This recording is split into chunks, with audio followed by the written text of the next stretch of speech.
Est-ce que vous aimez le café, Benoît? J'adore le café. Et vous n'êtes pas le seul, oui, on me l'a dit. Hein. Barnabé aussi aime le café. C'est Karine qui va nous en parler.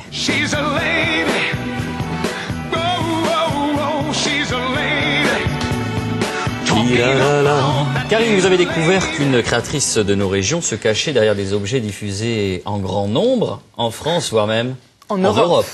Tout à fait. 55 boutiques, 55 points de vente. Attention, c'est pas ces boutiques. 55 points de vente en France, mais aussi en Suisse, en Belgique et même à Saint-Barth. C'est Anne Gignot qui est la créatrice dont on parle. Elle dit Saint-Barth. Saint-Barth. Et même à Saint-Barth. Anne Gignot qui crée donc la marque génial, Barnabé aime le café. Alors Barnabé aime le café, ce sont des accessoires en majorité pour femmes et pour enfants. Elle tient à le préciser, pour femmes et non pas pour maman. Hein, attention. Alors, il y a des trousses, des bavoirs, des petites boîtes à musique, des petits chaussons, des porte-clés, et je vous montre tout ça. Donc, les petites poches, toujours avec de jolis motifs, sérigraphiés, en général rétro. Voilà, elle aime bien le style rétro, comme avec le téléphone des années du début du siècle. Du début 20e. Les petites pochettes en cuir. Elle aime bien aussi cuir de Dahu, là, en l'occurrence. Hein. Le cuir de Dahu argenté, c'est assez rare. Cuir de Dahu argenté. Et elle tient à préciser que c'est important qu'elle produit tout en France. Il y a 3 gros ateliers en France, Albi, Toulouse et le nord de la France. Donc, il faut que j'explique un petit peu l'histoire d'Anne Gignot. La couture, pour elle, c'est depuis toujours. Elle a commencé toute petite, elle faisait déjà des petites robes pour ses poupées. Et puis, en grandissant, elle fait de la couture pour ses fringues, elle retapisse ses fauteuils, ses canapés, et elle finit par faire des cadeaux pour ses copines qui accouchent, donc des cadeaux de naissance.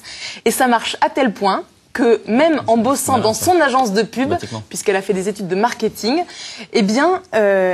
son bureau devient une vraie boutique. En fait, elle n'y bosse plus. C'est un lieu d'exposition, c'est une boutique où ses collègues viennent se servir pour les cadeaux de naissance et pour les petites pochettes, les petits bavoirs, comme on voit là.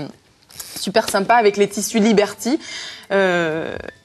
Voilà Anne Gignot. Mais les poulains, là, ça joue. Donc c'est son histoire. Évidemment, elle finit par abandonner son métier dans son agence de pub, puisque ça marche très bien. Elle crée le buzz à partir de son blog.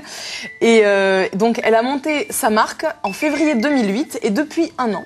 Depuis 6 mois, on peut dire, depuis janvier 2009, elle commence à gagner Tokyo, sa vie. Singapour, Kuala Lumpur. Gagner sa vie comme ça. Argelès. Pas plus de 50 € les petits objets. Les boîtes à musique, c'est super sympa. La matrioshka c'est super, qui chante soit la javanaise, soit les Beatles, soit Amélie Poulain, comme on entend là. Les Beatles.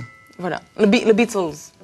Voilà, je vous conseille, Barnabé aime le café. Moins de 50, www.barnabéaimelecafé sans accent.com. Mais tout ça, je vous le mets sur le site internet de France 3. Oui, on rappelle d'ailleurs les coordonnées de ce site. Je ne sais pas si depuis le début de l'émission vous les avez notées, parce qu'on ne le dit pas vraiment souvent. France3.fr, et on clique sur Sud. Je crois que c'est ça, hein, de mémoire. Et l'on retrouve tout de suite